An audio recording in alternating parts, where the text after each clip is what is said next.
Ya, alhamdulillah jika bisa mendengar suara saya Bapak Ibu. Hari ini adalah pertemuan tutorial online materi manajemen kualitas yang ke-11. Artinya adalah untuk mata tutorial ini adalah pertemuan terakhir. Tadi saya sempat berdiskusi dengan pihak Bapel bahwasanya nanti akan ada suatu sesi tersendiri untuk evaluasi. Jadi saya putuskan untuk malam ini tidak ada evaluasi untuk Bapak Ibu karena ada suatu sesi tersendiri yang dialokasikan untuk evaluasi pada tutorial manajemen kualitas ini atau total quality management. Iya, terima kasih Bapak Ibu untuk tugas yang kemarin dikerjakan.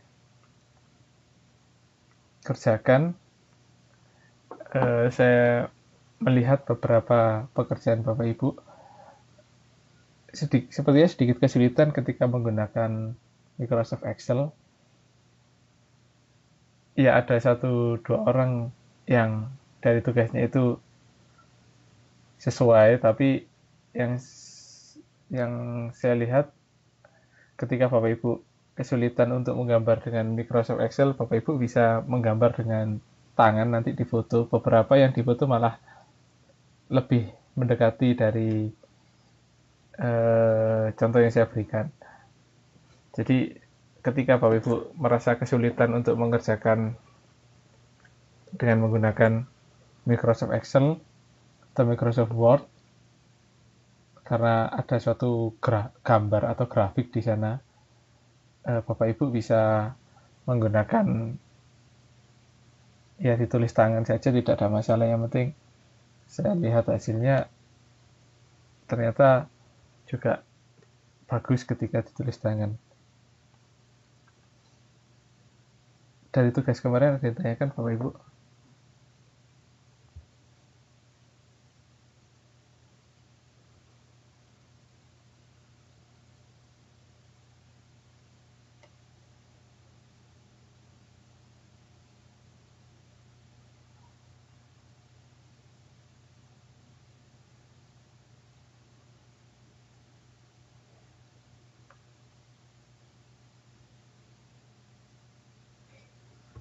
Ada yang tanyakan? Silahkan. Atau terkait tugas yang kemarin, tugas terakhir kita ada yang bingung atau ada yang ditanyakan atau ada kendala?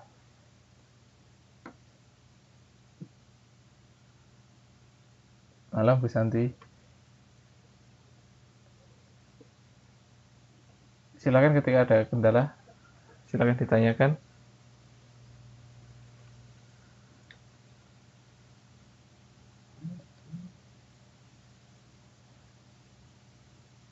Pak Ropi mana? Kok belum hadir sepertinya?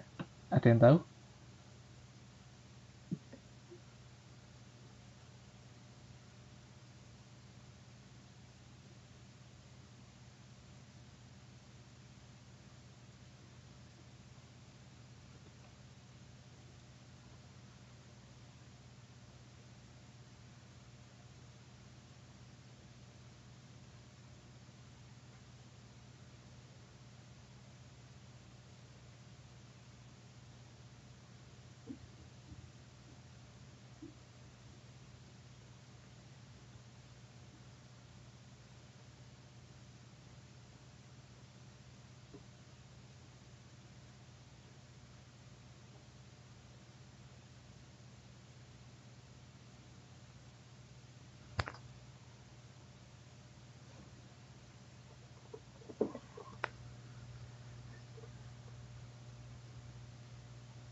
Eh, untuk pet diagram Ishikawa atau diagram sebab akibat, saya lihat hampir semua itu benar karena sudah sesuai dengan apa yang saya sampaikan minggu kemarin.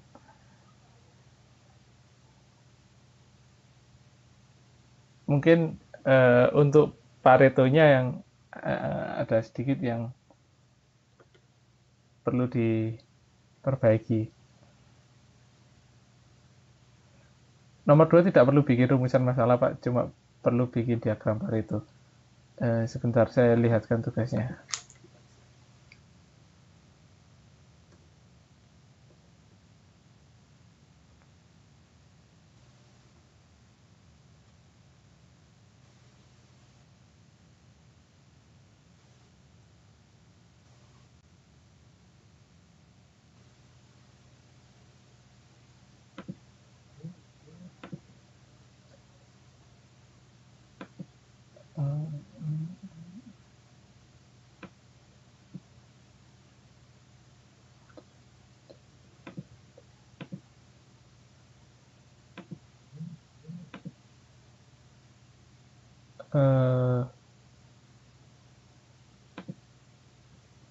Bapak Ibu bisa akses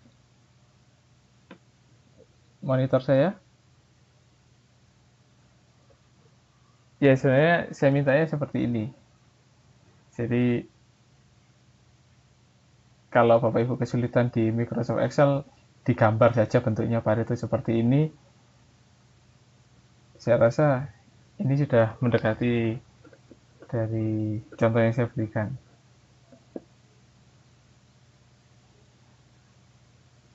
Ada yang tanyakan Bapak Ibu? Ini yang tugas yang ditulis tangan dari salah satu dari Bapak Ibu.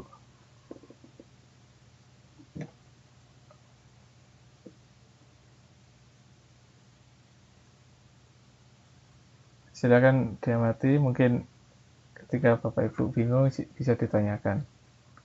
Jadi tulis tangan saja tidak ada masalah. Jadi dari diagram Pareto ini yang pertama dilakukan adalah mengurutkan dari frekuensi yang paling tinggi ke frekuensi yang paling rendah. Di tugas yang saya contohkan ini sudah diurutkan dari frekuensi tinggi ke frekuensi yang paling rendah. Setelah itu dibikin suatu diagram garis atau grafik garis ini tujuannya adalah untuk menggambarkan frekuensi kumulatifnya. Nah, dari adanya diagram garis ini kita bisa lihat bahwasanya ada suatu kumulatif. Nah, sebenarnya kalau kita ingin telah lebih dalam lagi dalam Pareto ini, kita akan mengetahui persentase berapa kumulatif pada titik mana kumulatif 80% itu dicapai dalam diagram Pareto ini. Jadi kita tahu penyebab permasalahan utama dalam sistem tersebut itu apa, ya dari total 80% dari penyebab permasalahan tersebut.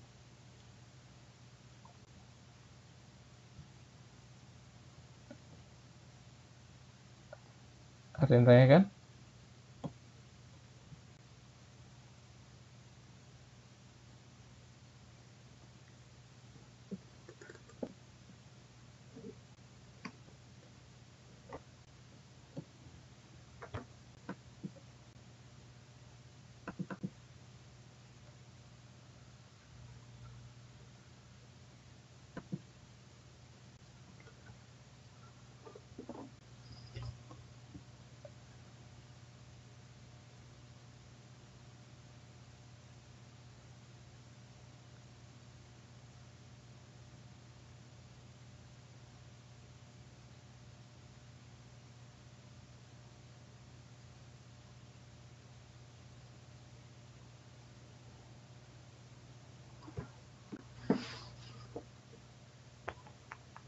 Ya, Bapak Ibu, hari ini kita akan masuk ke materi terakhir dari tutorial ini, yaitu audit kualitas.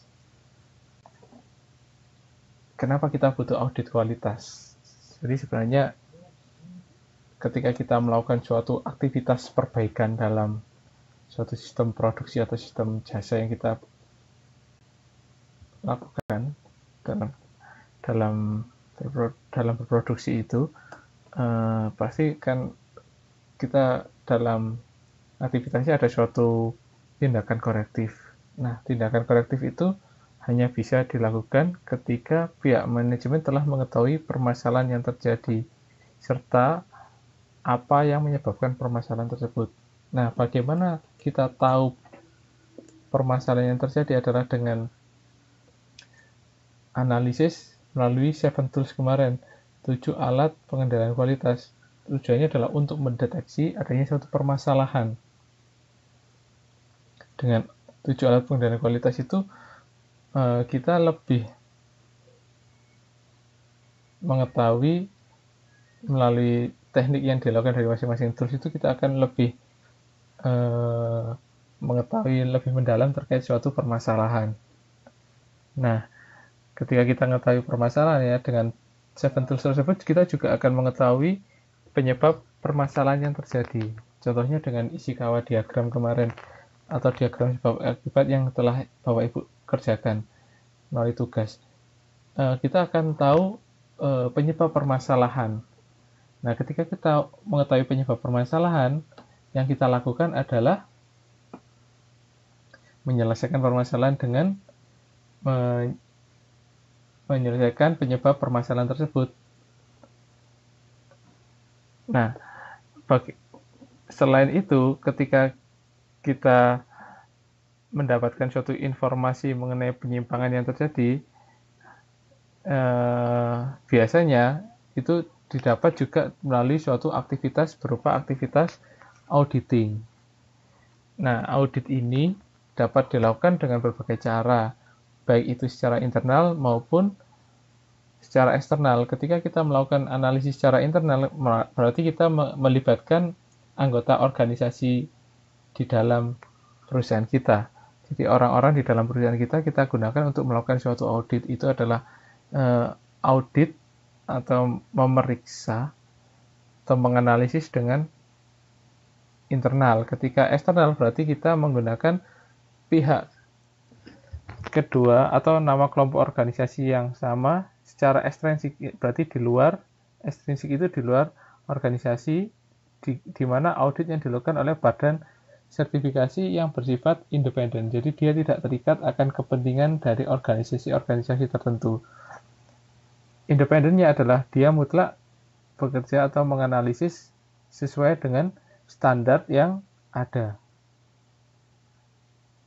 Dalam upaya untuk mendapatkan informasi yang komprehensif, audit dilakukan melalui pendekatan seperti yang dilakukan dalam ISO 9000 yang kemarin kita belajar.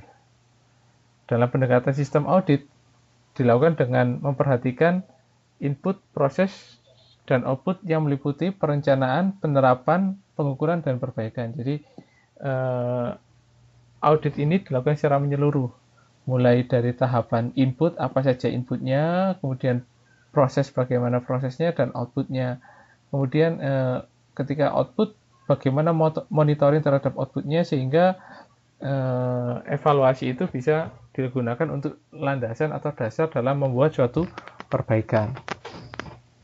Dan kemudian untuk menjamin hasil audit yang dilaksanakan itu akurat dan dapat dipercaya, serta memberikan informasi yang sama bila dilakukan pengulangan. Jadi ada suatu dimensi reliabilitas di sini, yaitu ketika kita melakukan analisis yang sama, maka didapatkan hasil yang akurat dan dapat dipercaya.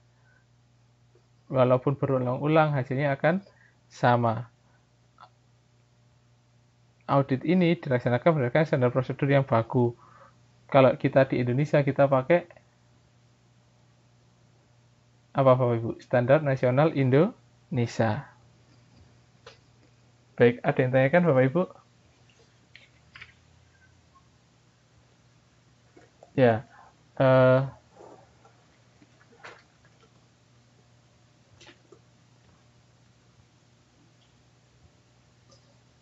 definisi dari audit kualitas tersebut menurut Navarat 6 pada tahun 1994, audit kualitas merupakan suatu alat manajemen yang digunakan untuk mengevaluasi, mengkonfirmasi, atau memverifikasi kegiatan-kegiatan yang berhubungan dengan kualitas. Jadi, segala proses bisnis di dalam perusahaan atau segala aktivitas proses dalam menghasilkan produk atau jasa di dalam suatu perusahaan. Bapak Ibu tahu kan prosesnya apa saja untuk bisa menghasilkan suatu produk atau jasa dalam perusahaan? Ya, semua aktivitas itu dievaluasi, kemudian dikonfirmasi apakah dan verifikasi apakah kegiatan-kegiatan tersebut sesuai dengan standar yang ada. Ketika tidak sesuai, bagaimana evaluasi dari kegiatan yang dilakukan? Maksudnya kita menganalisis adanya gap. Gapnya seperti apa? Berapa nilai pemenuhan dari yang dilakukan saat ini terhadap standar yang ada? Di samping itu, audit kualitas juga didefinisikan sebagai suatu proses verifikasi atau evaluasi secara sistematik dan independen untuk menentukan apakah kegiatan serta hasil yang berhubungan dengan kegiatan tersebut memenuhi atau sesuai dengan kegiatan dan persyaratan operasional yang direncanakan, dan ketika kegiatan tersebut direncanakan, apakah kegiatan rencananya telah direncanakan secara efektif serta mampu mencapai sasaran atau persyaratan produk, program, ataupun pelayanan. Jadi kalau kita lihat definisi yang kedua ini, berarti ada suatu evaluasi secara sistematis dan bersifat independen, berarti bebas, tidak dipengaruhi oleh kepentingan tertentu, dan untuk menentukan apakah kegiatan serta hasil itu telah sesuai dengan apa yang direncanakan. Terkadang kan dalam aktivitas kita sehari-hari saja kita sering realisasi itu tidak sesuai dengan apa yang telah kita rencanakan sebelumnya. Berarti kalau kondisinya seperti itu, kita menganalisis yang bermasalah itu proses untuk pencapaian dari yang direncanakan, yang bermasalah itu proses perencanaannya yang tidak efisien sehingga sulit untuk dicapai. Nah, itu dilakukan suatu proses verifikasi dan evaluasi. Kemudian, audit kualitas bukan merupakan suatu alternatif inspeksi, tetapi evaluasi independen terhadap kinerja sesuai dengan prosedur. Jadi, ada suatu prosedur yang menjadi suatu acuan untuk mengevaluasi proses kinerja. Jadi, audit kualitas itu bukan hanya sekedar inspeksi yang mengevaluasi produk, tapi lebih bersifat independen terhadap kinerja, terhadap proses yang ada di dalam suatu perusahaan tersebut dalam menghasilkan barang atau jasa. Sehingga perlu adanya suatu fungsi dan prosedur dalam melaksanakan audit kualitas, dan keberadaan audit kualitas harus menjamin bahwa persyaratan pelanggan telah disusun, diterapkan, dipenuhi, diuji, direvisi, dan secara terus-menerus diperbaiki. Jadi ada kata kuncinya. Pertama, ada suatu penggalian kebutuhan pelanggan. Jadi ada suatu spesifikasi yang diberikan oleh suatu pelanggan terhadap suatu produk. Kemudian dari target spesifikasi itu telah disusun dan diterapkan, dianalisis sehingga bisa dipenuhi. Ketika pemenuhan itu diuji, bagaimana pemenuhan terhadap persyaratan pelanggan tersebut. Setelah diuji pemenuhannya, kemudian diperbaiki. Nah, perbaikan ini bersifat terus-menerus. Bapak Ibu, tentu kalau misalnya kita mengevaluasi ke kehidupan kita sehari-hari, Bapak Ibu bisa merefleksikan tentunya. Jadi, ya, waalaikumsalam Pak Rofi'i. Saya cari tadi Pak, kok belum kelihatan, ternyata masih sibuk tadi sepertinya. Ada tugas malam.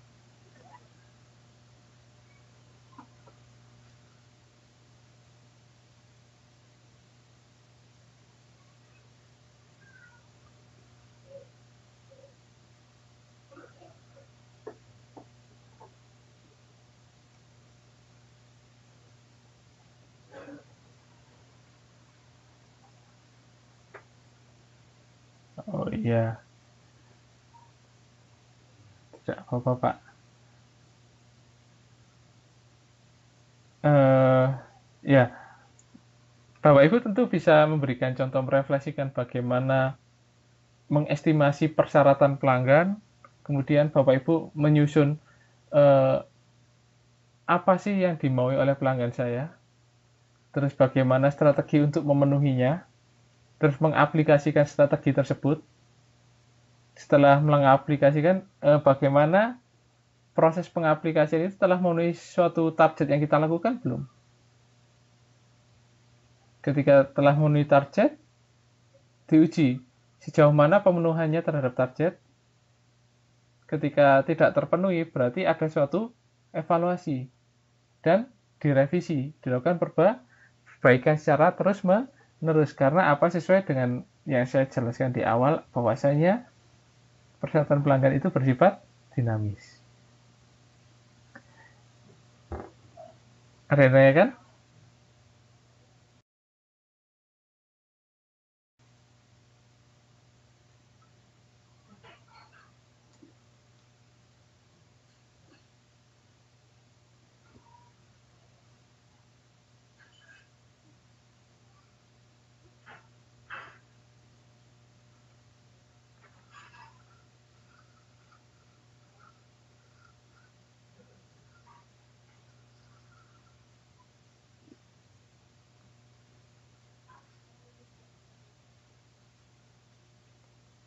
Apakah saya terlalu cepat Bapak Ibu dalam menjelaskan?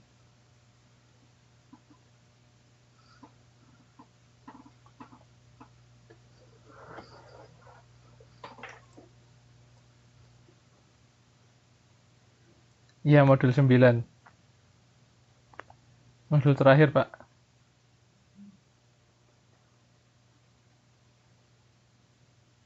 Cukup dipahami penjelasan saya? Eh,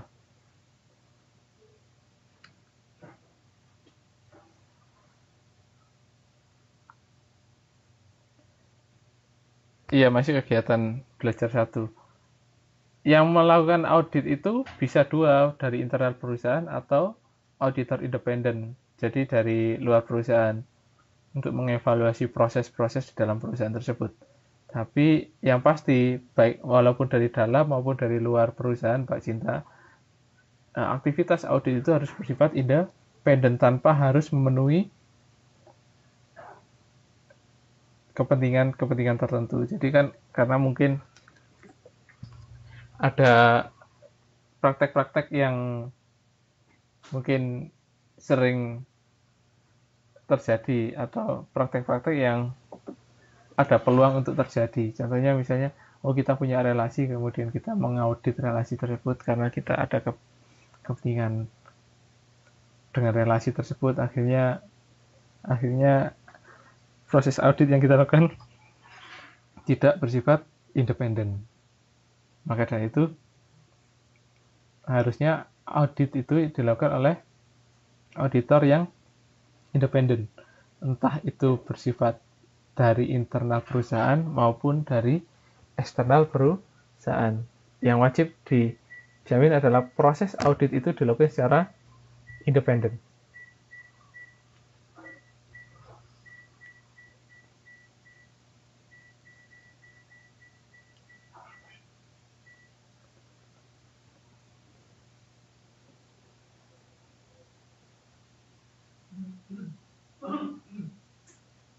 Malam hari ini yang sambil tutorial sambil bekerja ada Bapak Ibu?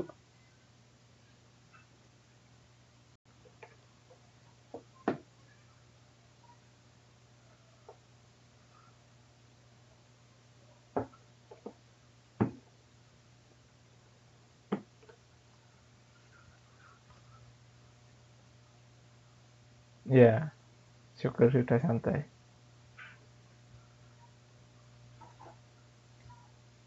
Ada yang sambil bekerja?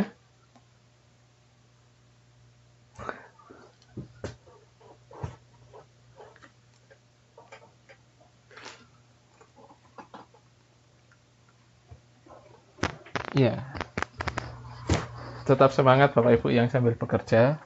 Dianggap bekerja adalah sebagai ibadah. Yang sudah santai bersyukur, juga beribadah sambil berdiskusi untuk mencari ilmu.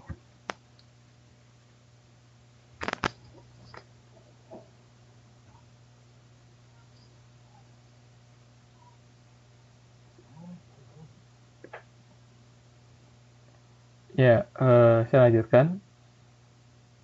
Jadi kita bahas bagaimana hubungan audit kualitas dengan ISO 9000. Pada umumnya ada hubungan yang cukup kuat antara audit kualitas dengan skema penjaminan kualitas seperti standar ISO 9000, di mana tujuan akhir dari penjaminan kualitas adalah untuk memenuhi persyaratan dari pemerintah, penyedia, pelanggan, dan karyawan. Jadi, ya tidak apa-apa yang terlambat. Jadi, penjaminan kualitas itu dilakukan, tujuannya adalah supaya aktivitas-aktivitas yang dilakukan di dalam suatu perusahaan itu telah bisa memenuhi persyaratan dari stakeholder. Nah, siapa stakeholder dari perusahaan tersebut?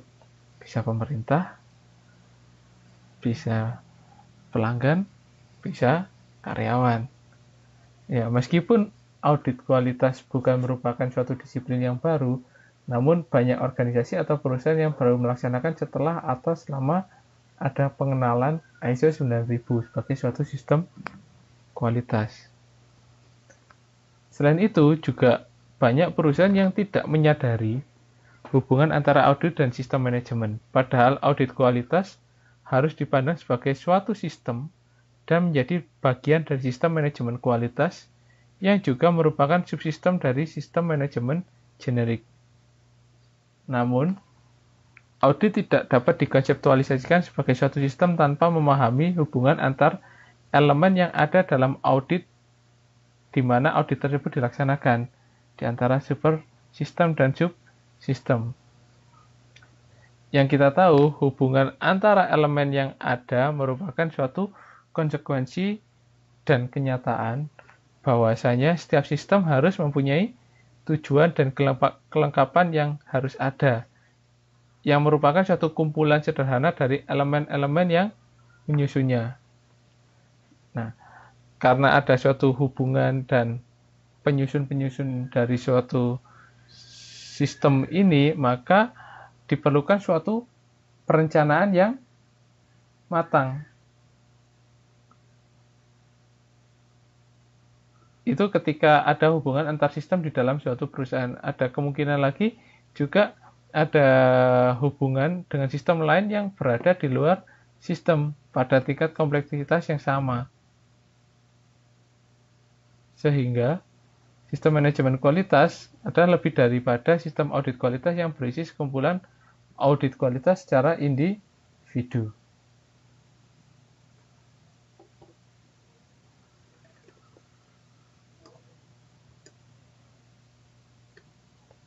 Sistem manajemen kualitas dapat didefinisikan dengan sekumpulan proses pengarahan, berarti ada directing di sini, pengorganisasian, ada perencanaan, ada pengendalian, dan perbaikan proses yang saling tergantung, yang mengharmoniskan penggunaan sumber daya, baik itu sumber daya manusia, material, dan informasi untuk mencapai seperangkat sasaran manajemen. Jadi, kalau kita lihat dari sistem manajemen ini, ada suatu input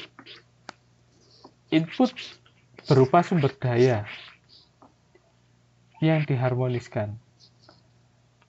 Inputnya, sumber dayanya apa saja? Manusia, material, informasi. Diharmoniskan dengan sekumpulan proses yang terdiri dari pengarahan, pengorganisasian, perencanaan, pengendalian, dan perbaikan proses untuk mencapai sasaran tertentu dari manajemen. Jadi paham ya Bapak Ibu, dalam sistem manajemen ini ada banyak input yang diintegrasikan melalui berbagai macam proses untuk mencapai sasaran dari manajemen.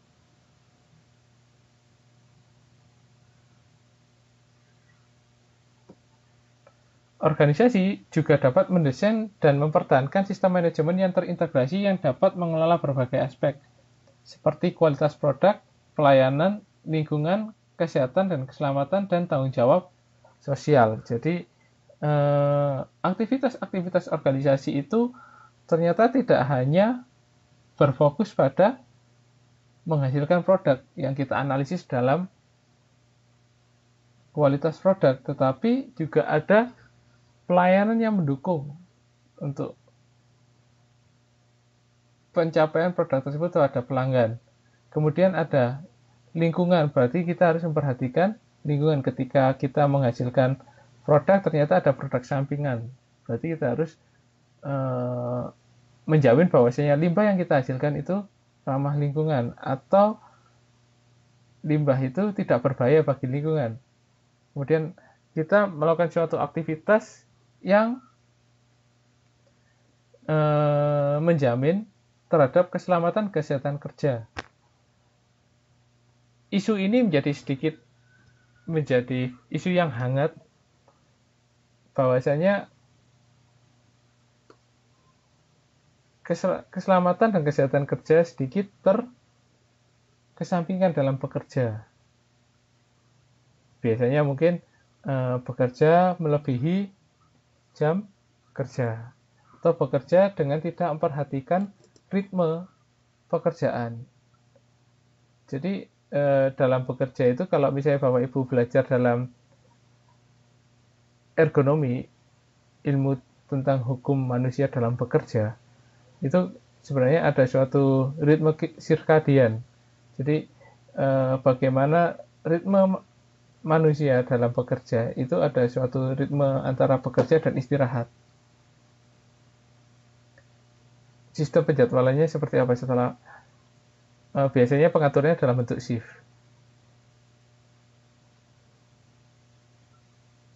Kemudian tanggung jawab sosial adalah corporate social responsibility. Ya, itu aspek-aspek yang tidak hanya secara menganalisis pada produk, tapi keseluruhan aspek yang berhubungan dengan kepentingan stakeholder pada perusahaan tersebut.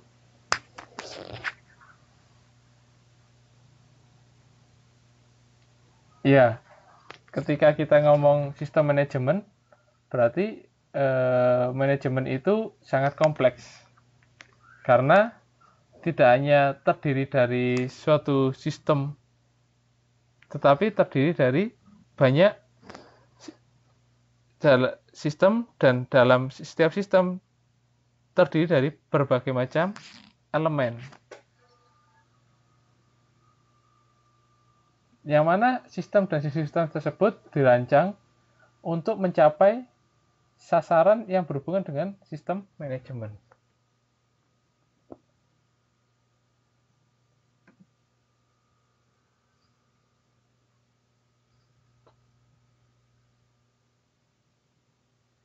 Sistem penjaminan kualitas harus berisi kegiatan dan program yang kompleks dan integrasi yang berhubungan dengan struktur dan manajemen organisasi. Kompleksitas tersebut diperlukan bagi manajemen sebagai alat untuk menentukan efektivitas kegiatan dan mengidentifikasi bidang yang memerlukan tindakan perbaikan atau peningkatan. Hal ini dicapai dengan perencanaan, perancangan, pembentukan, dan pelaporan secara sistematis, audit oleh orang yang independen dengan membandingkan antara kegiatan yang direncanakan dengan penerapan yang ada di lapangan, dan sasaran organisasi yang merupakan perencanaan operasional dan perencanaan strategis. Jadi audit itu kembali lagi dilakukan untuk menganalisis bagaimana pencapaian aktivitas aktual di lapangan terhadap perencanaan yang dilakukan. Dan kesesuaian perencanaan dan aktivitas aktual yang dilakukan tersebut dengan sasaran organisasi terkait perencanaan operasional atau bahkan menjadi analisis terhadap perencanaan suatu strategis dari organisasi.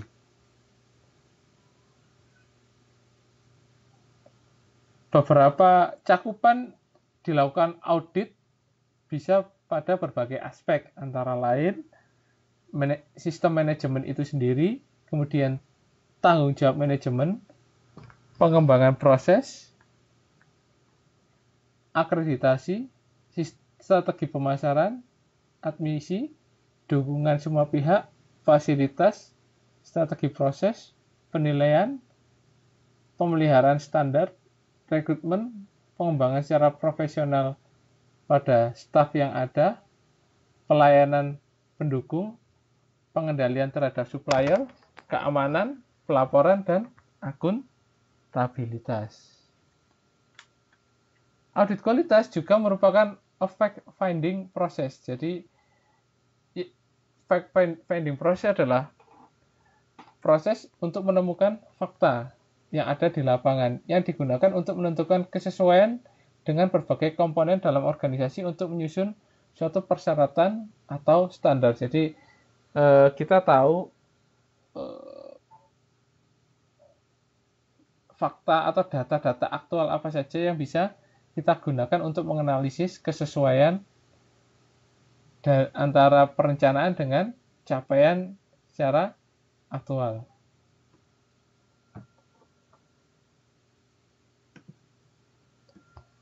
Ya, pada umumnya ada 4 tingkat audit kualitas, yaitu yang pertama adalah audit sistem, yang kedua adalah audit program dan kebijakan, kemudian ada audit proses dan audit pelayanan. Audit sistem meninjau strategi manajemen untuk memenuhi syarat dari pemilik perusahaan. Jadi mengevaluasi bagaimana strategi-strategi manajemen yang ditetapkan untuk mencapai visi itu telah sesuai dalam memenuhi persyaratan yang telah ditetapkan oleh pemilik perusahaan.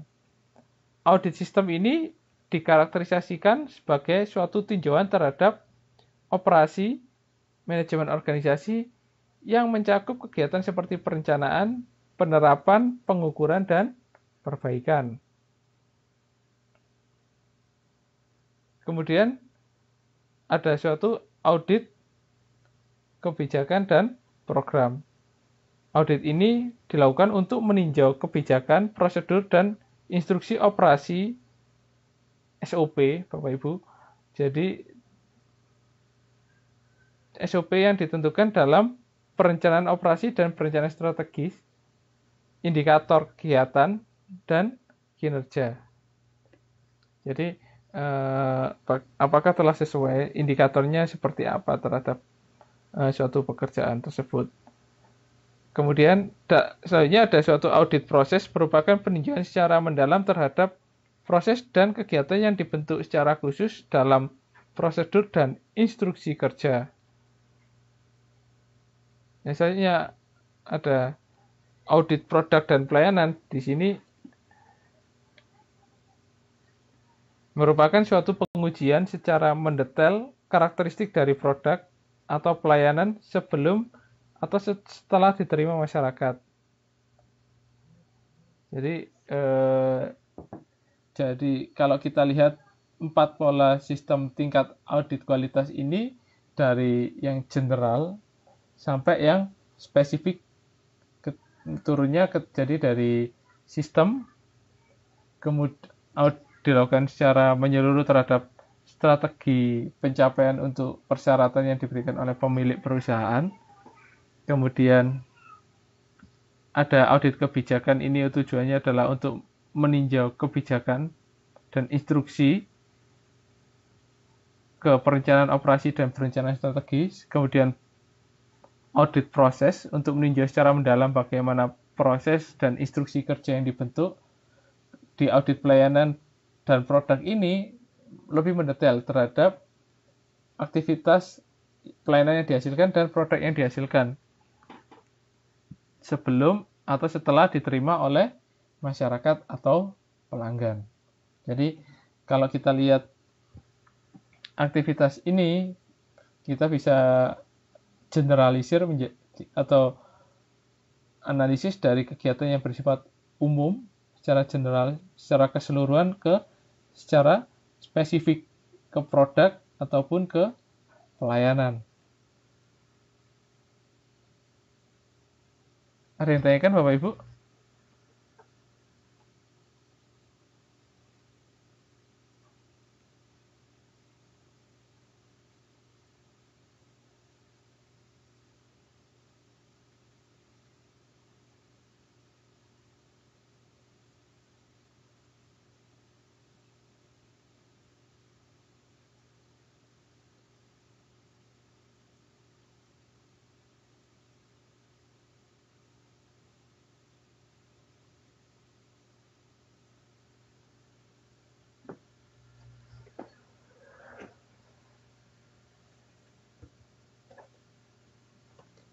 Boleh di-share Pak Rofi pengalamannya? Bagaimana proses audit yang dilakukan? Apa saja yang diaudit? Iya, halo. Ya.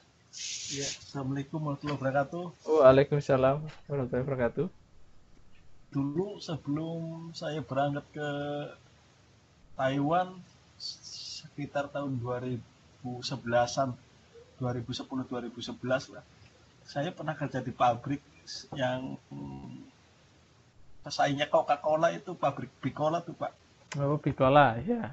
Bicola itu pabriknya di Cikarang, cuma gudangnya di Tambun, di Bekasi.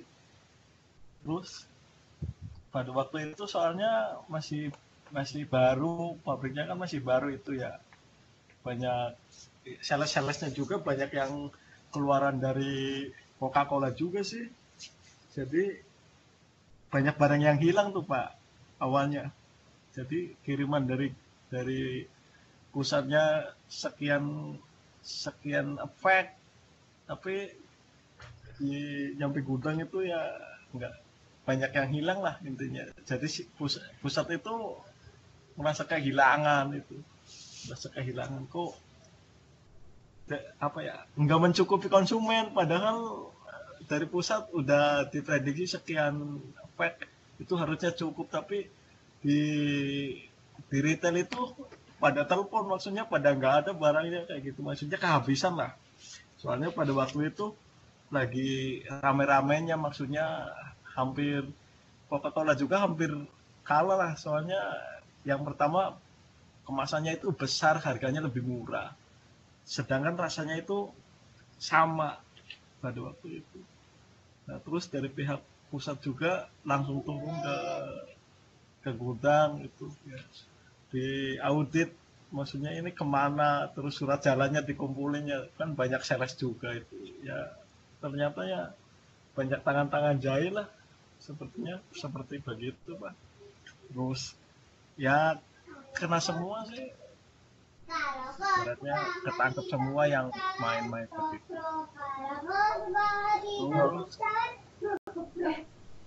Terus pihak pabrik nggak mau ya, yang pasti nggak mau, apa ya, kalau ibaratnya pihak pabrik nuntut di penjara, otomatis dia kehilangan, ibaratnya kehilangan orang buat memasarkan, soalnya kan butuh juga kayak gitu tuh Pak. Jadi pihak itu juga, pihak pusat itu cuma minta nanti potong gaji kayak gitu, nanti potong gaji kamu, soalnya kamu sudah ketahuan kan, maksudnya sekian siapa yang ngambil.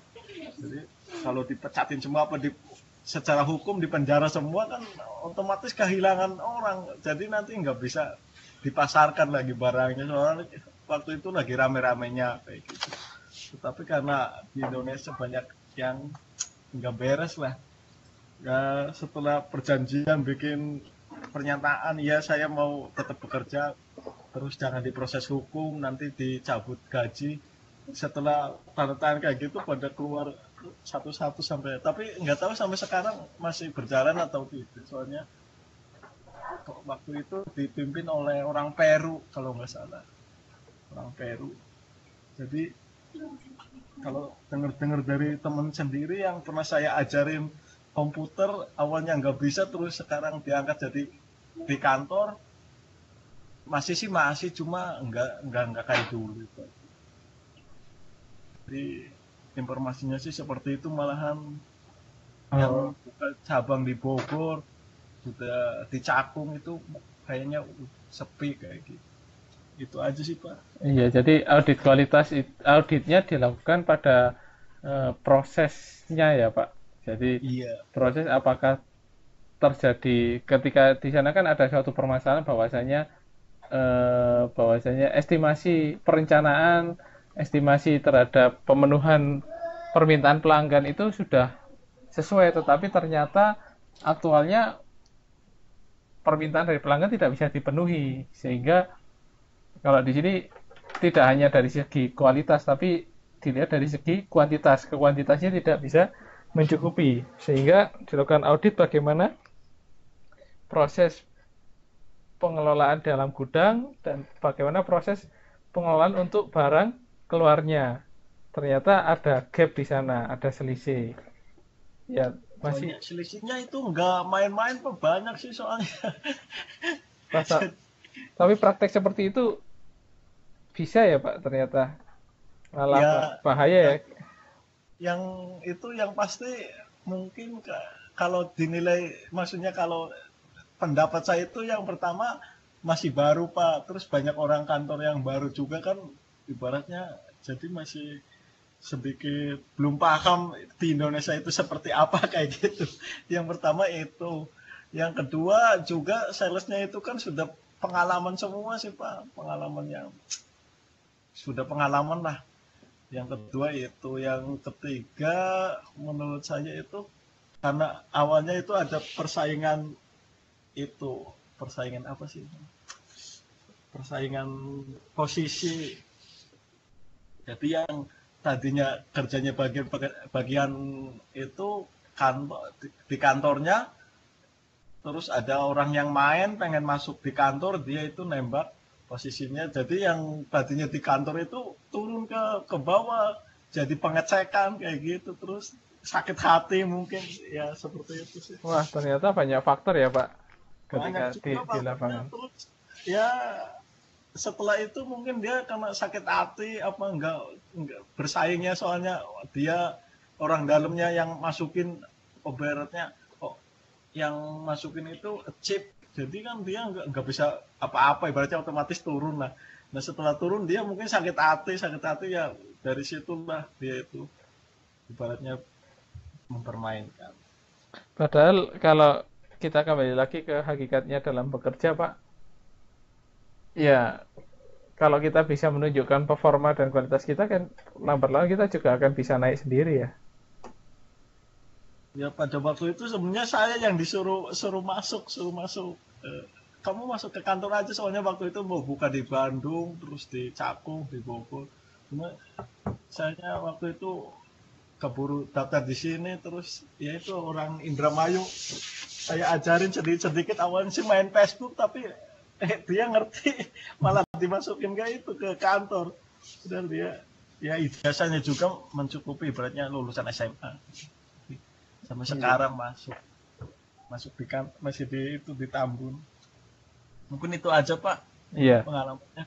iya. Makasih. Terima kasih Pak Rofi.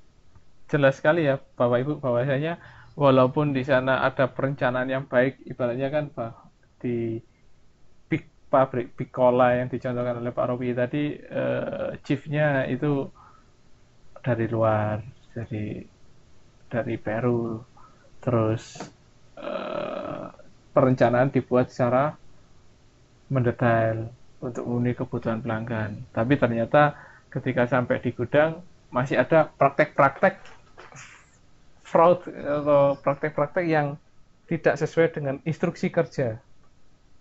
Ya, salah satu fungsi dari audit yang dilakukan itu seperti ini. Berarti bahwasanya di lapangan ada banyak banyak sekali praktek-praktek yang terjadi tidak seperti yang kita rencanakan sebelumnya. Ya, dari sini tentu seperti yang Pak Robi tadi ceritakan, bisa didapat 3 penyebabnya apa saja, dan dari informasi tersebut harapannya pihak perusahaan bisa memberikan suatu strategi perbaikan supaya praktek-praktek yang tidak baik tersebut tidak terulang kembali terjadi dalam perusahaan. Ya, terima kasih Pak Robi. Pak Sugianto, gimana pengalamannya di Indomaret? Audit yang dilakukan setiap bulan itu seperti apa? Ya, halo, Assalamualaikum warahmatullahi wabarakatuh, Pak. Waalaikumsalam warahmatullahi wabarakatuh. Apakah terdengar jelas suara saya? Ya, terdengar jelas. Ya, untuk pengalaman saya sendiri, waktu saya kerja di Indomaret, yaitu pertama-tama lulus dari SMK, saya langsung daftar ke Indomaret dan alhamdulillah keterima. Dan untuk tesnya sendiri atau trainingnya itu di Cirebon, itu gudangnya berada di Cirebon.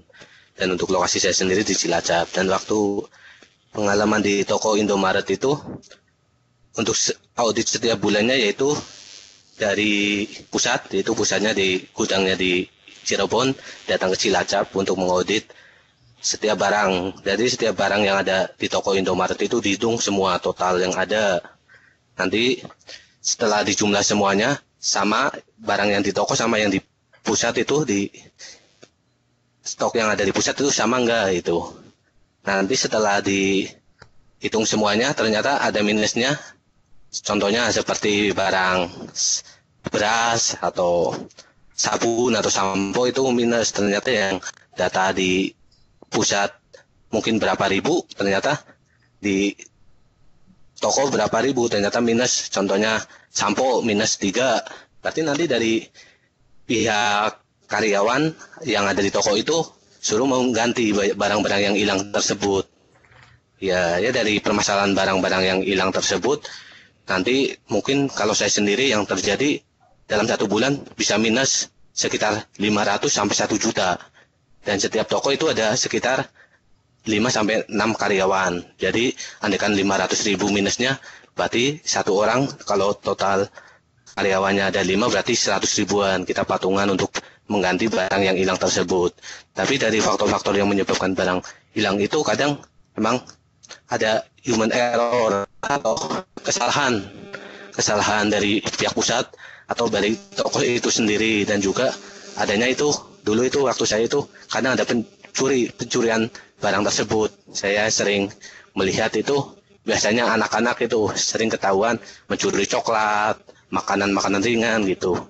Dan juga dilihat dari CCTV juga sering terlihat bahwa kadang ada orang yang kurang bertanggung jawab mengambil barang tersebut. Maka dari situ yang bertanggung jawab itu karyawan toko tersebut, yaitu kalau dulu namanya NBH, nilai barang hilang. Maka karyawannya mengganti. Maka dari itu saya berpikiran, saya selama magang 6 bulan, kok barang hilang karyawan suruh ganti, ya karyawan rugi gaji UMR Cilacap dulu paling 1 juta, suruh ganti setiap bulan 50 sampai 100 ribu. Maka sisanya ya cuma tinggal sedikit. Lama-lama saya berpikirkan untuk nggak melanjutin kontrak. Ya mungkin itu pengalaman saya waktu di Indomaret, Mbak. Kurang lebihnya saya mohon maaf. Assalamualaikum warahmatullahi wabarakatuh. Waalaikumsalam warahmatullahi wabarakatuh.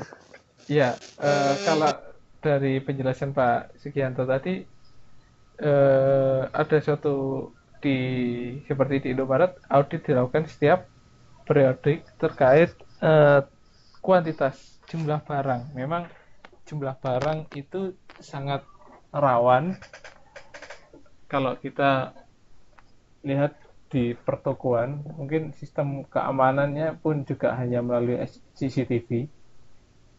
Kalau kita tahu kayak di toko Indomaret, Alfamart, yang mana karyawan di dalam satu toko pun juga terbatas, dibuat seefisien mungkin.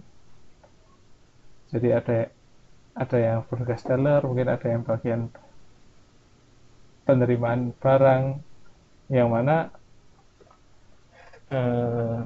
harapannya karyawan tersebut bisa multitasking untuk mengawasi proses di dalam. Tetapi dengan keterbatasannya tidak bisa secara menyeluruh dan secara berkelanjutan. Nah, memang harapannya dengan strategi yang dilakukan oleh pihak toko dengan karyawan mengganti, itu harapannya kan karyawan lebih berhati-hati dalam melakukan proses di dalam toko tersebut. Tapi ketika kita lihat case-nya, permasalahannya, tidak bisa serta-merta karyawan tersebut disalahkan. Mungkin harusnya ada suatu negosiasi di sana.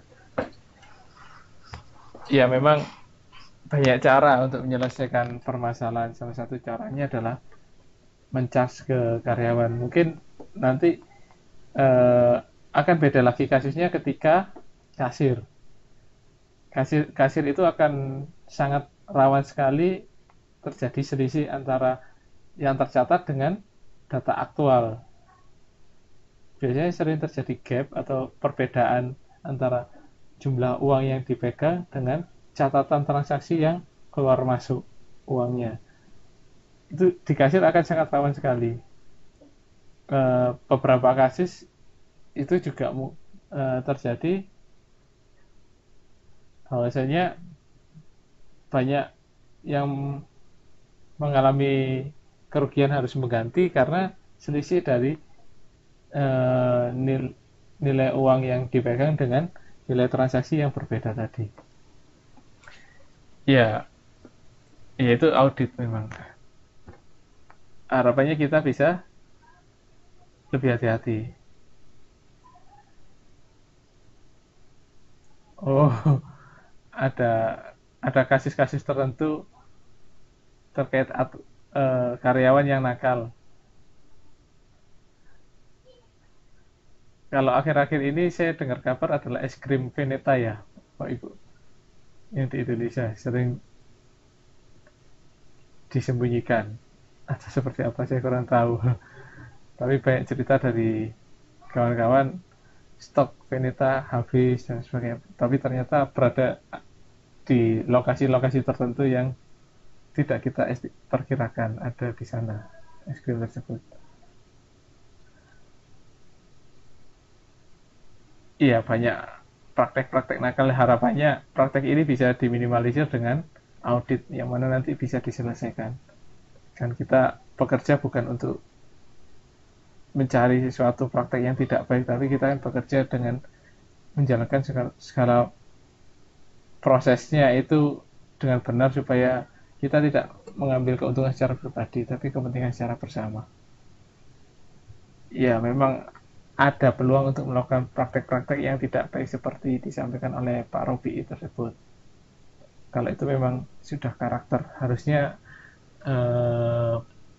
aktivitas itu tidak terjadi karena itu di luar prosedur.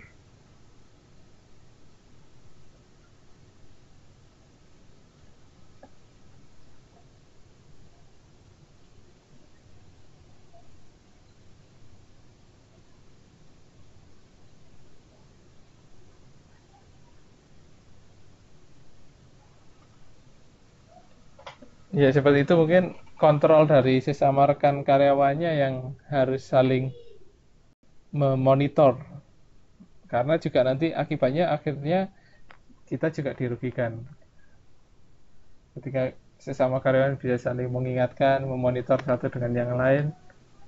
Ya, bukan berarti kita saling mencurigai, tapi saling memberitahu bagaimana prosedur yang selayaknya dilakukan akan lebih baik. Ya, praktek baju sengaja dicacat biar diskon. Iya, banyak memang praktek-praktek seperti itu. Atau Bu Yunia mungkin mau bercerita, silakan Bu, bagaimana proses auditnya terhadap tekstil atau fashion, produk-produk fashion seperti itu. Halo, Assalamualaikum. Selamat malam, Pak. Ya, waalaikumsalam. Dulu kerja di itu, Pak, di Ramayana, Bandung, di Pati. Ya. Itu tuh karyawannya tuh jadi kayak itu kan, itu anak, toko anak, karyawannya kan biasanya punya anak kan. Jadi sama mereka tuh baju-baju tuh kadang disimpenin biar itu tuh nggak laku gitu, Pak. Toko kan nanti kalau udah nggak laku, udah akhir tahun tuh baru dikeluarin jadi diskon. Mereka kayak gitu, Pak. Kadang kancingnya dicopot gitu biar reject. Kalau reject kan diskon 50% gitu, Pak. Oh, iya, prakteknya pinter sekali ya. Jadi Iya, sampai sampai sampai anak seperti itu. Pak. Ya karena kebutuhan juga. Tapi ya harusnya itu nggak benar. Kan saling ada karyawan yang lain yang bisa mengingatkan ya. Stok itu untuk auditnya berapa periode sekali, Bu? Kalau anak itu 3 bulan sekali pergantian mode. Oh, Mm. Itu karyawan yang lama biasanya, Pak. Yang kayak gitu tuh, yang udah tahu ini, udah yang tahu. udah dipercaya. Jadi misalkan ada yang ngadu apa gimana tuh malah dimusuhin nantinya. Oh, Mm-mm. iya iya iya. Nggak ada CCTV-nya untuk monitoringnya. Ya kan udah hafal Pak pelaku. Oh, iya iya iya iya. Iya, terima kasih Bu. Jadi ya cerita-cerita seperti ini tuh betul seperti Pak Rofi sampaikan bahwasanya ini bisa jadi pengalaman ketika nanti jadi pimpinan untuk Bapak Ibu. Ya, ketika di toko, nanti ada yang buka toko, usaha untuk fashion. Jadi praktek-praktek seperti ini tuh bisa Bapak Ibu antisipasi. Ada yang sampaikan lagi Bapak Ibu?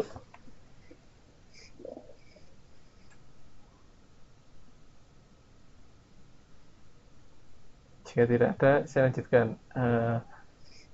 Jika ditinjau dari siapa yang melaksanakan audit, audit kualitas terdiri dari 3 perspektif.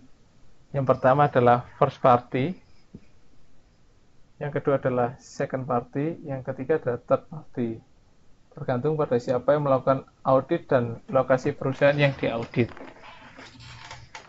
Kalau first party atau audit internal atau self audit dilakukan oleh orang yang ditugaskan yang ada di dalam suatu organisasi untuk melakukan pemeriksaan apakah elemen sistem kualitas, prosedur, atau instruksi kerja memenuhi perencanaan yang disusun dan menentukan keefektifan dari suatu sistem.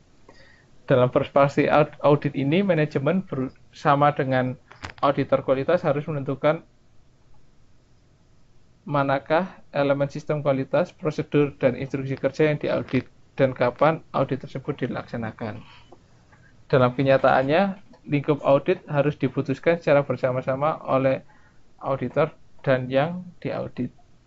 Jadi, ketika ada suatu kesepakatan waktu proses audit, jadi mereka tahu bagaimana pemenuhan terhadap suatu perencanaan dan pelaksanaan dari perencanaan tersebut, sehingga ketika ada keputusan secara bersama-sama, harapannya itu lebih independen lagi pelaksanaan audit yang dilaksanakan. Sementara itu, second party audit atau audit eksternal merupakan audit yang dilakukan oleh atau atas nama organisasi pembeli, termasuk pembeli produk atau jasa oleh suatu organisasi atau perusahaan lain dalam kelompok yang sama seperti anak cabang suatu perusahaan. Yang berikutnya, third party atau audit ekstrinsi merupakan audit yang dilakukan oleh badan sertifikasi secara independen atau organisasi yang hampir sama. Ketiga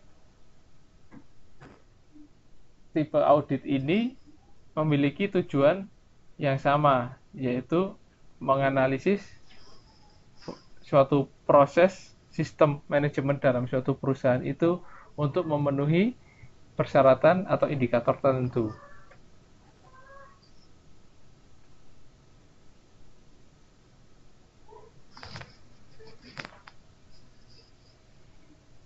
Kemudian tingkat dan tahapan dalam audit kualitas. Untuk mengukur pemenuhan prosedur dan ketercapaian hasil audit kualitas dilakukan melalui pendekatan sistem, yaitu dengan melihat hubungan antara input, proses, dan hasil yang dicapai. Hal ini untuk mencapai bukti secara objektif dalam memenuhi kegiatan yang sesuai dengan prosedur dan instruksi kerja. Tanpa usaha yang dilakukan untuk mengukur hubungan antara input, proses, dan hasil yang direncanakan dengan input, proses, dan hasil yang sesungguhnya, maka tidak mungkin organisasi mendeteksi gap atau kesenjangan antara kinerja yang diharapkan dengan apa yang terjadi. Jadi, Bapak Ibu tentu harus menganalisis bagaimana perencanaan, bagaimana pelaksanaan dan perencanaan, sehingga akan muncul gap. Ketika gap itu besar, berarti itu bisa menjadi suatu indikator prioritas utama di mana penyelesaian itu bisa dilaksanakan.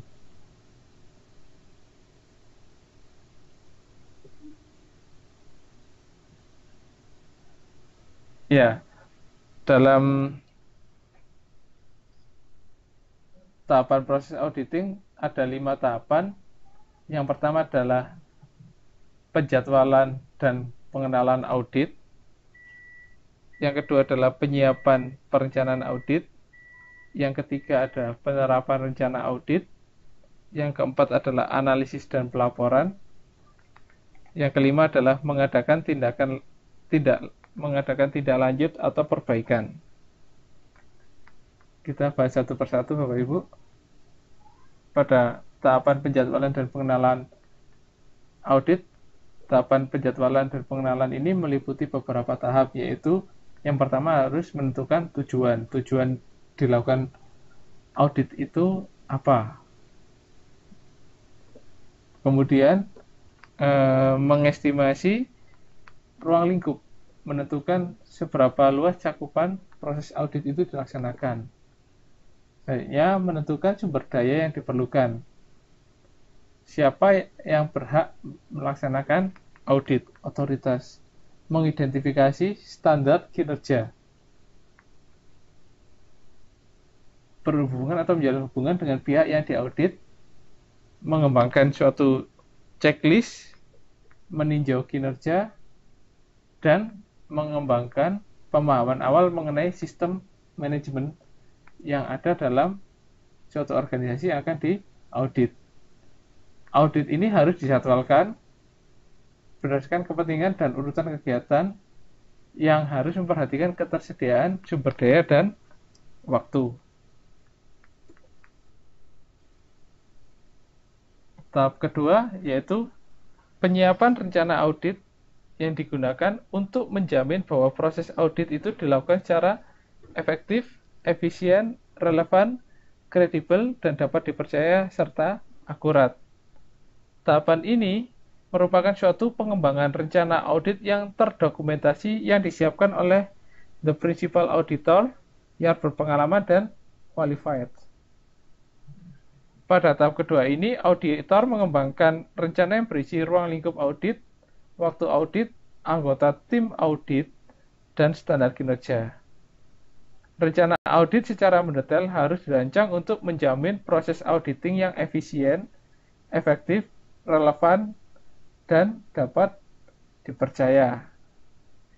Tepat waktu dan terhindar dari gangguan selama proses auditing. Jadi proses auditing tidak boleh diganggu atau ada suatu intervensi dari pihak yang lain.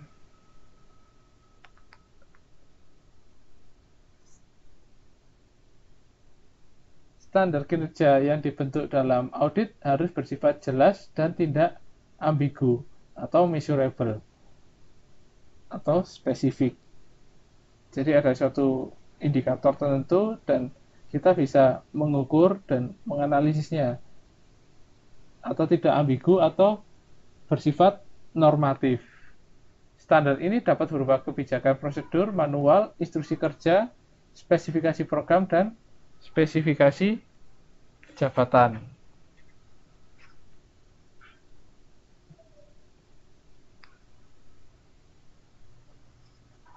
Rencana audit harus bersifat fleksibel. Pada intinya, isi dalam audit planning adalah yang pertama berisi tujuan dan sasaran audit, kemudian proses pemilihan dan perhitungan, yang ketiga ada metodologi yang diterapkan, yang keempat adalah tugas-tugas audit yang dilaksanakan, yang kelima adalah waktu dan sumber daya yang dialokasikan pada setiap tugas, yang keenam adalah jadwal pelaksanaan setiap tugas pada setiap tahapan audit. Yang mana pada akhir tahap kedua ini harus ada term of reference, metode dan kegiatan khusus, sumber data, perkiraan sumber daya, dan kerangka waktu kerja untuk pelaporan. Yang mana rencana audit yang dibuat ini harus dilakukan peninjauan, diperbaiki atau dimodifikasi dengan adanya suatu otoritas dari supervisor. Tahap selanjutnya berupa tahap penerapan atau pelaksanaan dari rencana audit. Pada tahap ini diungkapkan secara kuantitatif dan kualitatif melalui wawancara, peninjauan dokumen, observasi terhadap kegiatan dan kondisi lingkungan. Jadi antara auditor dan auditi, auditor dan orang yang dalam organisasi yang diaudit dilakukan wawancara. Kemudian ketika wawancara terhadap prosesnya ditanyakan juga terkait dokumen, bukti dokumennya seperti apa. Dan ketika kita bisa mendapatkan bukti dokumen, kita bisa juga melakukan suatu observasi terhadap kegiatan-kegiatan yang dilakukan dalam sistem manajemen tersebut. Harapannya kegiatan ini menjamin bahwa semua yang terlibat dalam proses audit sadar bahwa rencana audit harus dipahami. Jadi mereka paham terkait rencana audit tersebut. Kemudian setiap orang yang terlibat dalam audit memiliki keahlian yang diperlukan. Dan tidak ada konflik kepentingan atau faktor lain yang menghalangi keterlibatan orang dalam audit. Yang mana selama proses audit semua observasi harus didokumentasikan untuk tujuan pelaporan, yang mana juga berisi terkait suatu ketidaksesuaian yang teridentifikasi. Auditor hanya bertanggung jawab untuk mengidentifikasi ketidaksesuaian. Jadi ada suatu standar atau indikator tertentu yang ingin dicapai, auditor mengidentifikasinya. Ketidakcapaian dari indikator atau target-target tertentu. Pada tahap ini, aspek kunci fungsi audit adalah memonitor kinerja unit yang diaudit dan mengidentifikasi kinerja atau masalah potensial. Jadi, dalam penerapan rencana audit ini akan memunculkan suatu data beserta interpretasi dari data tersebut. Kemudian, pada tahap keempat adalah suatu tahap analisis dan pelaporan. Laporan audit harus disampaikan segera setelah proses audit selesai. Laporan yang dibuat harus bersifat jelas, singkat, objektif, dan cepat dalam merangkum data atau fakta yang ada. Kemudian, tim audit harus mengevaluasi bukti yang disusun selama audit, lalu menganalisis ketidaksesuaian sehingga menghasilkan kesimpulan yang valid. Jangan sampai ketika ada muncul ketidaksesuaian atau gap yang dianalisis dalam proses manajemen tersebut, ternyata tidak ada buktinya. Kita tidak bisa memberikan bukti adanya ketidaksesuaian tersebut. Sehingga hasil yang kesimpulan yang kita sampaikan bersifat tidak valid. Itu menunjukkan bahwasanya hasil dan kesimpulan yang diberikan oleh auditor harus didukung dengan bukti yang cukup dan bersifat reliable serta adil. Harapannya adil di sini adalah independen. Tidak ada kepentingan tertentu dalam proses audit tersebut. Pihak yang diaudit harus bertanggung jawab menentukan, mengenalkan, dan menerapkan tindakan korektif. Jadi ada suatu tindakan korektif berdasarkan hasil temuan dari auditor tersebut. Hasil audit harus diserahkan pada manajemen senior berupa draft dan didiskusikan antara tim audit dengan pihak manajemen. Kemudian tindakan korektif harus dilakukan dan penyebab kesalahan harus ditemukan dan dilaporkan pada manajer.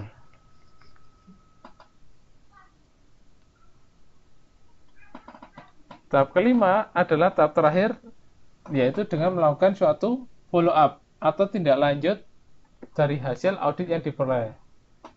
Tahapan ini bertujuan untuk menjamin keefektifan audit yang telah diperoleh. Kemudian dalam efektivitas audit ini, harapannya tindakan korektif telah ditetapkan. Tindakan korektif ini yang dimaksudkan adalah setelah diketahui permasalahan dan diketahui penyebab permasalahan tersebut, maka dilakukan suatu tindakan perbaikan.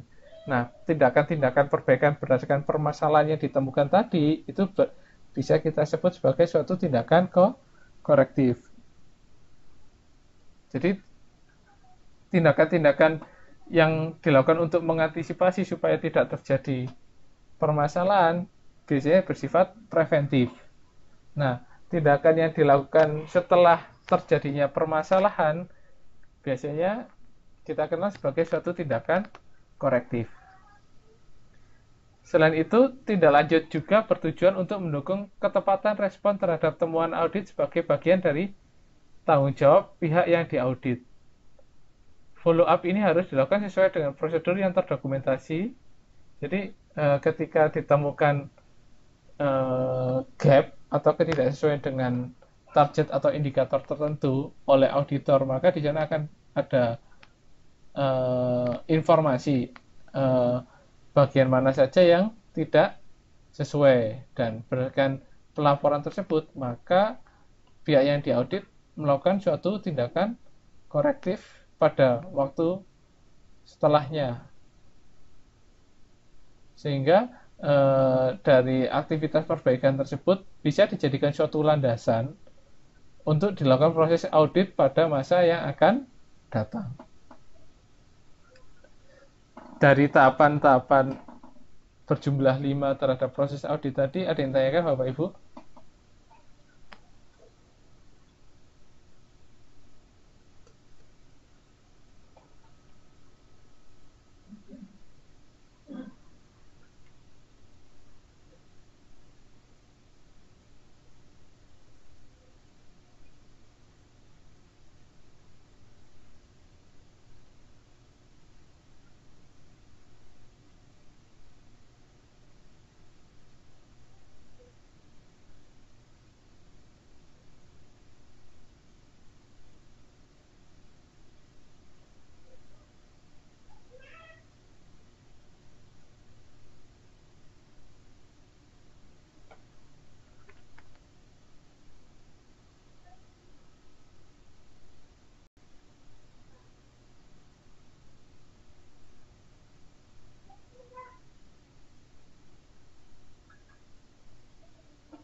Oke, saya lanjut.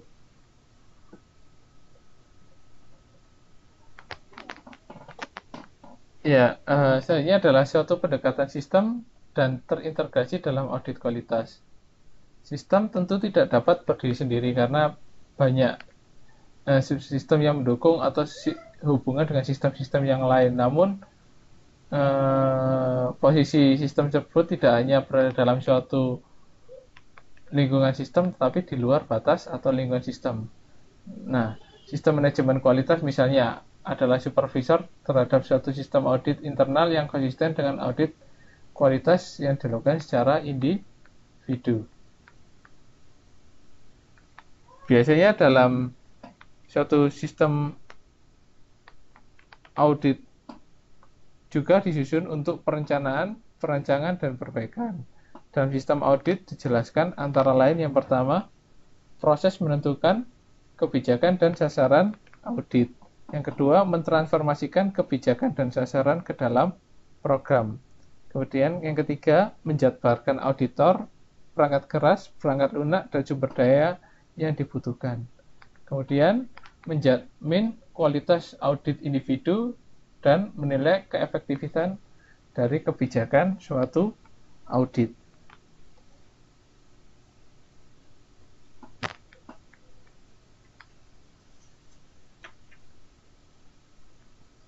Ya, selanjutnya kita bahas atau menganalisis terkait standar nasional Indonesia, Bapak Ibu, yang mana SNI ini suatu panduan dalam audit sistem manajemen mutu atau lingkungan.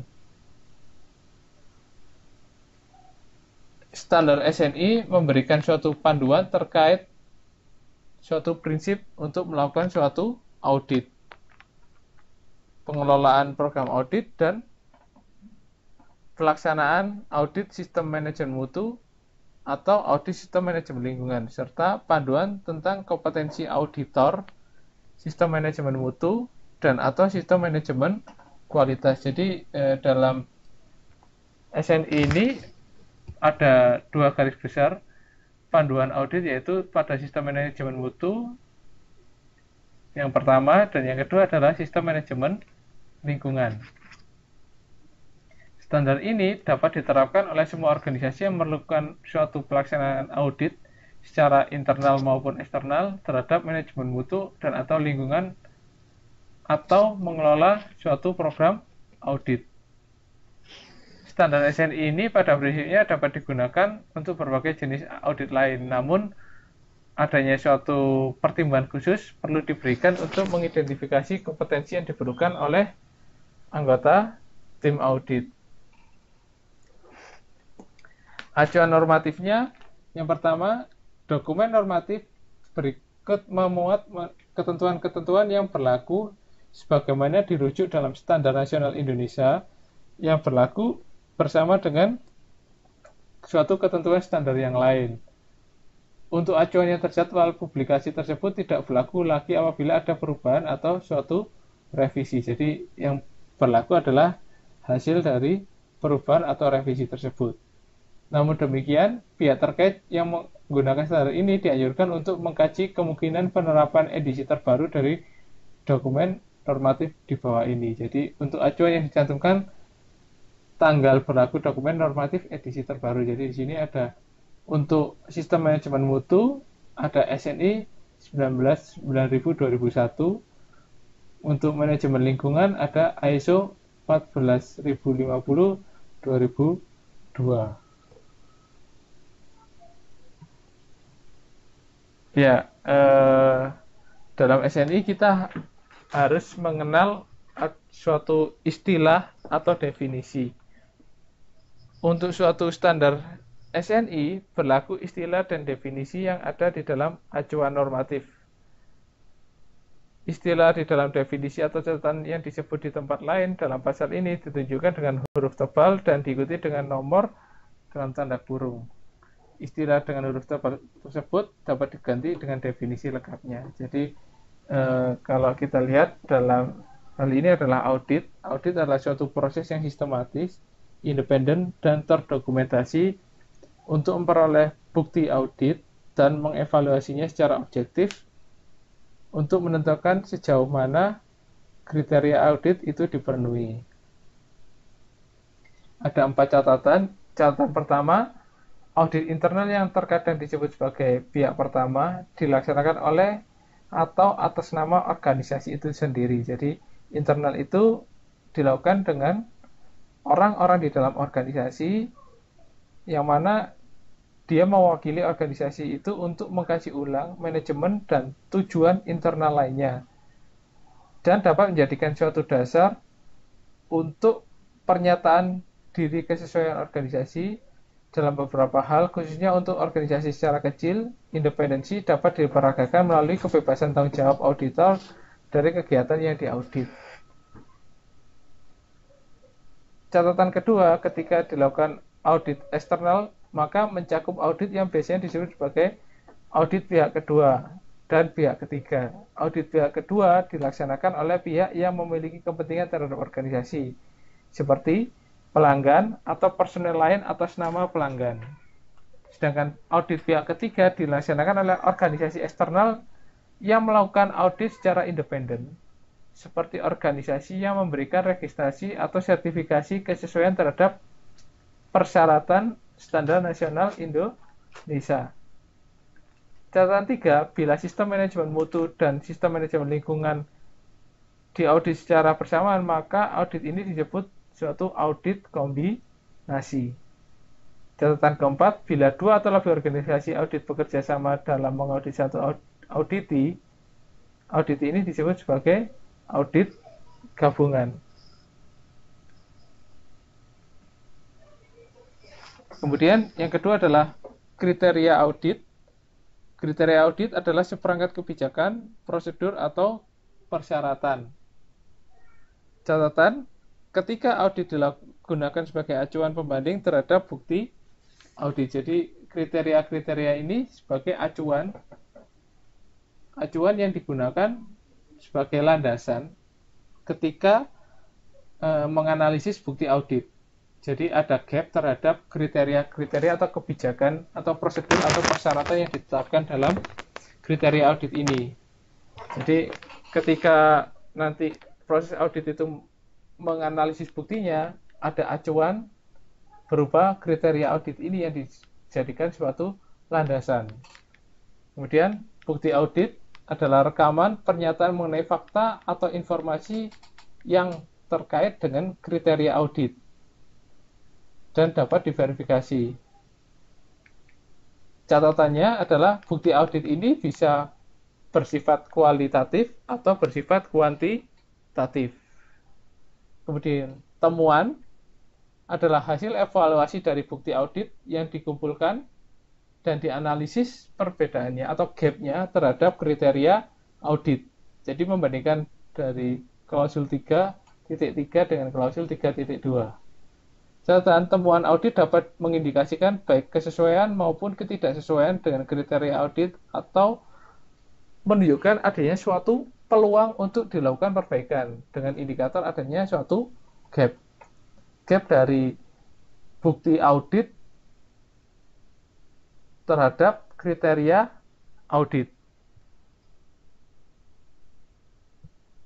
Kemudian kesimpulan audit adalah hasil dari suatu audit atau proses audit atau proses pada 3.1 yang disampaikan oleh tim audit setelah mempertimbangkan tujuan audit dan seluruh temuan audit. Kemudian klien audit adalah organisasi atau orang yang meminta pelaksanaan audit. Klien audit mungkin auditi atau organisasi lain yang mempunyai hak regulasi atau kontrak untuk mensyaratkan audit. Sedangkan auditi adalah organisasi yang diaudit. Jadi Bapak Ibu kenal yang namanya auditor dan auditi. Auditor itu yang melakukan audit, auditi adalah yang diaudit. Auditor adalah orang yang memiliki kompetensi untuk melaksanakan suatu audit. Sedangkan tim audit adalah satu auditor atau lebih yang melaksanakan audit yang bila dibutuhkan dapat didukung oleh tenaga ahli. Catatannya, satu auditor dari tim audit ditetapkan sebagai ketua tim audit. Tim audit dapat menyertakan auditor yang sedang magang. Jadi persyaratannya di sini ada satu auditor sebagai ketua dari tim audit. Dan di dalam tim audit tersebut diperbolehkan ada auditor yang sedang magang. 10. Tenaga ahli, yaitu orang yang memberikan pengetahuan atau keahlian khusus kepada tim audit. Catatannya, pengetahuan atau keahlian khusus adalah yang terkait dengan organisasi, proses atau kegiatan yang diaudit, atau bahasa atau budaya. Catatan yang kedua, tenaga ahli tidak bertindak sebagai auditor di dalam suatu tim audit. Program audit adalah seperangkap audit atau lebih yang direncanakan dalam jumlah waktu tertentu dan diarahkan untuk maksud tertentu. Catatannya, program audit termasuk seluruh kegiatan yang diperlukan untuk melakukan perencanaan, organisasi, dan pelaksanaan audit. Kemudian rencana audit adalah uraian dari kegiatan dan pengukuran untuk melakukan suatu audit. Ruang lingkup audit adalah cakupan dan batasan-batasan suatu audit. Yang terakhir adalah kompetensi, adalah atribut dan kemampuan seseorang yang ditunjukkan dalam menerapkan pengetahuan dan keterampilan.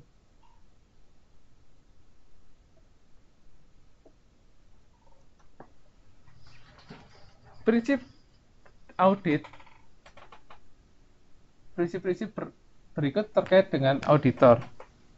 Yang pertama adalah kode etik. Kode etik adalah suatu dasar profesionalisme yang dapat dipercaya, atau kode etik di sini auditor itu harus bersifat profesional, dapat dipercaya, punya integritas, apa yang disampaikan juga sesuai dengan apa yang dilaksanakan, memiliki pendirian dan mampu menjaga kerahasiaan,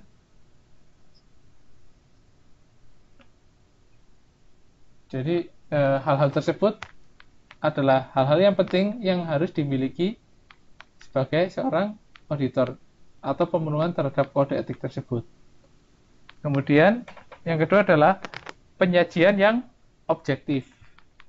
Kewajiban untuk melaporkan secara benar dan akurat adanya suatu temuan, kesimpulan audit, dan laporan audit yang mencerminkan pelaksanaan kegiatan audit secara benar dan akurat. Hambatan signifikan yang ditemukan selama audit dan perbedaan pendapat yang tidak terselesaikan antara tim audit dan auditi yang dilaporkan. Jadi ketika hasil temuan pada proses audit dari auditor itu bisa disampaikan pada tim audit, tim auditi. Nah, ada kemungkinan ketika auditor menyampaikan hasil putusan sementara dari proses audit tersebut, ada suatu perbedaan pendapat antara tim auditor dan auditi. Jadi ada kemungkinan hambatan yang ditemukan berupa perbedaan pendapat itu bisa dalam bentuk pelaporan. Kemudian profesional, kesungguhan, dan ketepatan dalam penilaian dalam audit. Harapannya auditor senantiasa memelihara profesionalisme sesuai dengan pentingnya tugas yang dilaksanakan dan kepercayaan yang diberikan oleh klien audit dan pihak yang berkepentingan lainnya. Auditor harusnya memiliki suatu kompetensi yang diperlukan untuk melakukan suatu proses audit. Dan ini merupakan suatu faktor yang penting.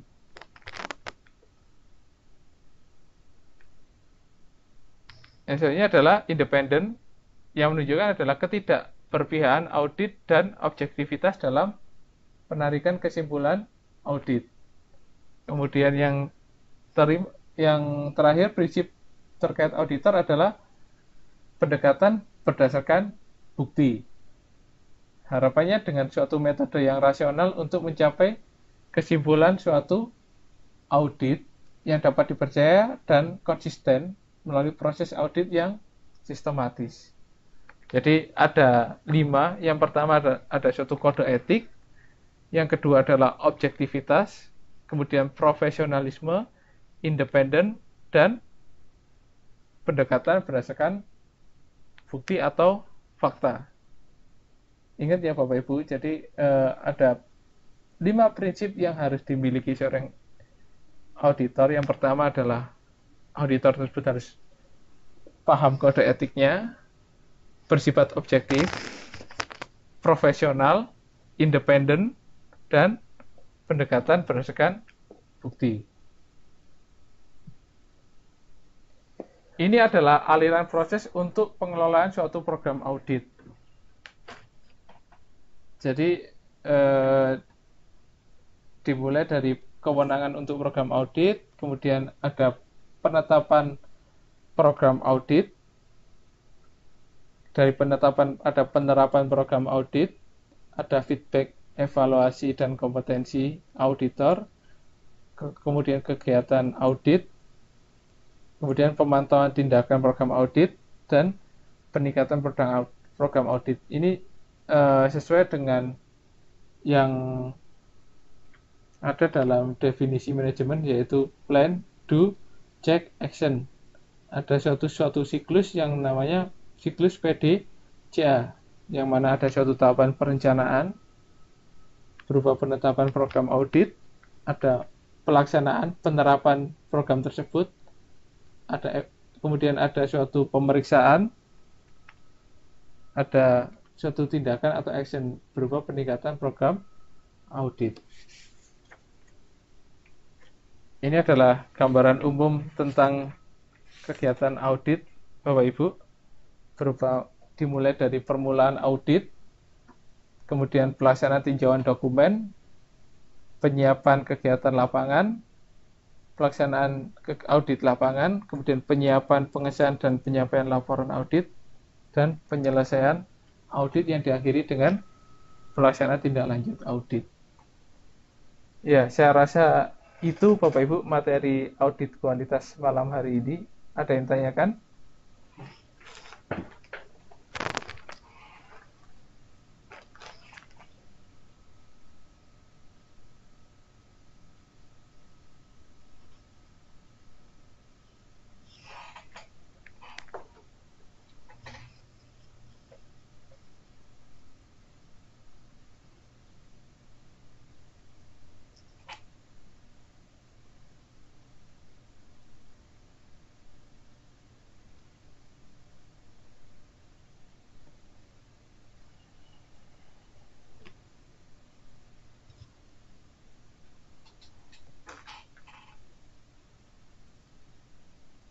Iya, SNI IC itu adalah sertifikasi terkait mutu kualitas dari aspek tertentu dari suatu perusahaan. Bisa dari aspek manajemen prosesnya, bisa dari aspek lingkungannya, bisa dari aspek K3-nya, bisa dari aspek keamanannya, keamanan pangan, bisa dari aspek lingkungannya, dan lain sebagainya. Banyak jenisnya Pak Rofi. Ya, kita selesai membahas satu buku modul dari manajemen kualitas, Bapak Ibu. Silakan ketika dari bab yang lain, ketika ada yang tanyakan,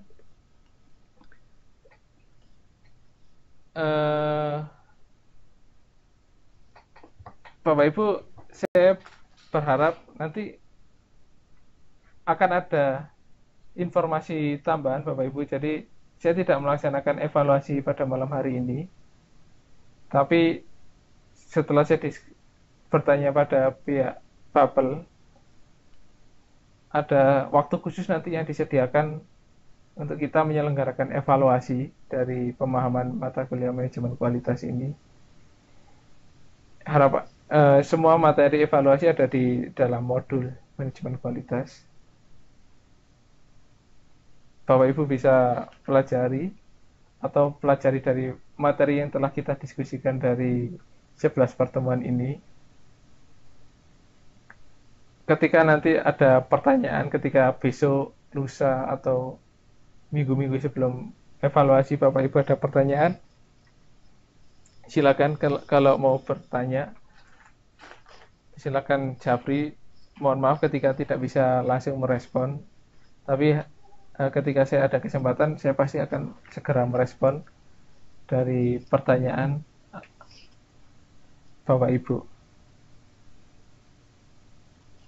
Silakan Bapak Ibu ketika ada pertanyaan atau kurang paham.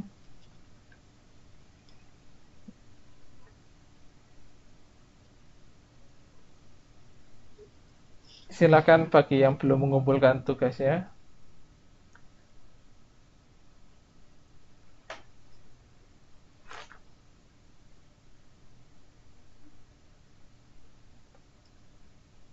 ya tugas tugasnya eh, sudah saya tugas satu sama tugas dua sudah saya nilai, tugas tiga belum saya nilai. Harapannya minggu ini selesai saya proses penilaian. Tugas dua ya ada yang belum mengumpulkan, tapi tidak apa-apa, nanti nilainya bisa segera saya susulkan. Tugasnya kalau Pak Rofi tanya tugasnya lumayan benar. Tugas Bapak Ibu sebenarnya eh, bisa menangkap maksud dan tujuan saya untuk memberikan maksudnya target saya untuk pemahaman Bapak Ibu pada tugas tersebut itu sebagian besar telah tercapai, ya walaupun display atau tampilan dari tugas tersebut beberapa tidak mencapai dari target yang saya inginkan. Tapi tidak apa-apa, saya memaklumi karena Bapak Ibu berusaha menggunakan Excel dan saya memahami ketidaktepatannya di mana. Buktinya adalah ketika Bapak Ibu di antara Bapak Ibu menggambarkan secara manual, hasilnya adalah sesuai seperti yang saya inginkan. Jadi ketika Bapak misalnya nanti di kesempatan yang lain Bapak Ibu ada kesulitan untuk menggunakan aplikasi tertentu di komputer, Bapak Ibu bisa digambar secara langsung saja. Kalau Ishikawa diagram saya rasa, atau diagram sebab akibat, Bapak Ibu sudah memahami semua dan sesuai dengan apa yang saya harapkan. Yang di Pareto ada beberapa, tapi saya memakluminya karena memang penggunaan Microsoft Excel itu tidak semuanya familiar, dan ketika Bapak Ibu menggambar secara manual hasilnya juga sesuai.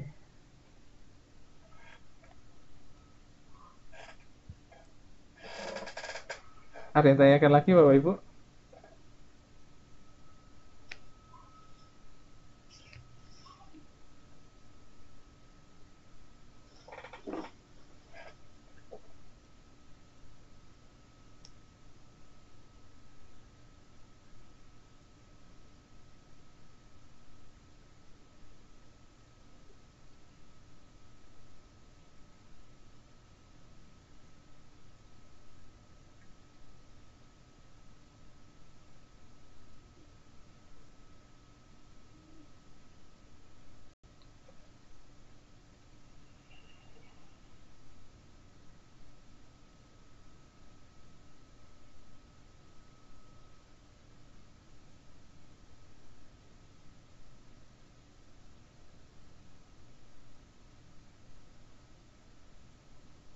Ada yang tanyakan? Jika tidak ada,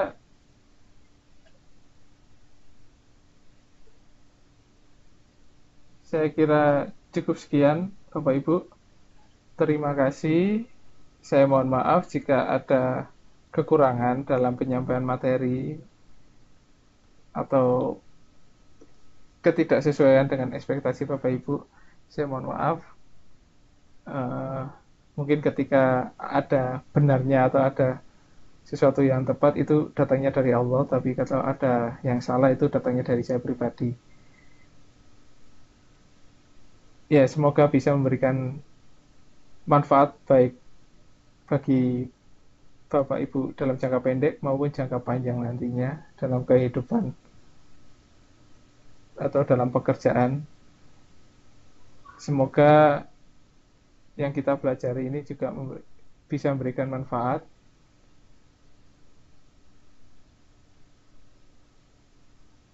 Dan yang paling penting adalah Bapak Ibu mendapatkan nilai yang maksimal di tutorial mata kuliah ini. Saya berharap ya walaupun nanti kita ada kemungkinan bertemu di mata tutorial yang lain, kita bisa tetap menjaga silaturahmi, komunikasi ketika ada apa-apa yang ingin didiskusikan. Saya sangat terbuka, Bapak Ibu. Walaupun tidak dalam ruang lingkup UT. Jadi ketika Bapak Ibu ingin diskusi terkait manajemen kualitas di luar tutorial, saya dengan senang hati membantu Bapak Ibu. Selama saya mampu, ya saya akan bantu. Ya, aktif atau tidak, saya memahami kondisi Bapak Ibu, karena memang juga sambil bekerja. Ketika Bapak Ibu mengerjakan tugas juga, saya juga bersyukur karena memang di sela-sela kesibukan Bapak Ibu meluangkan waktu untuk mengerjakan tugas. Ya, saya berharap Bapak Ibu akan membuka usaha ketika nanti kembali ke Indonesia, atau di Indonesia saat ini akan membuka usaha yang mana Bapak Ibu juga membuka lapangan pekerjaan buat orang lain. Itu sangat suatu niat atau suatu pekerjaan yang mulia, Bapak Ibu. Jadi membuka pekerjaan bagi orang lain itu berarti kita juga membantu orang lain untuk memberi nafkah keluarganya. Itu adalah suatu pekerjaan yang mulia. Saya sangat salut sekali pada Bapak Ibu yang memiliki niatan atau keinginan atau sedang melakukan aktivitas wira swasta atau wira usaha itu. Ya, semoga Bapak Ibu semakin sukses ke depannya. Sampai jumpa di pertemuan yang lain, Bapak Ibu. Saya kira cukup sekian. Terima kasih.